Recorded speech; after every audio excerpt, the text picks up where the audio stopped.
Մի մարդ, որի վարած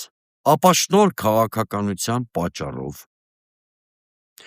մեր պետությունն ու բանակը ներքաշվել են պետականաքանդ մի պատերազմի մեջ, ինչի հետևանքով մենք ունեցել ենք հազարավոր զոհեր, մեր բանակի ողնաշարը ջախջախվել է, հիմա այս մարդը հպարտանում է, որ ինքը չգիտեմ ինչ տեսակի սպառազինություններ է ձեռք բերել։ Իսկ բանակի ողնաշար ջարդողը բանակի համար աննախադեպ սպառազինություն ձեռք բերելու մասին է խոսում եւ ասում է ես մեղավոր չէի, երկու բան կար խանգարում էր, այս այդ երկու բանը վերացրել եմ, հիմա մեզ սպառազինում են։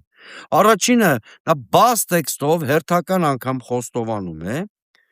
ըստ էության, որ գիտակցաբար է գնացել Արցախի կործանմանը, որտեղ ասում է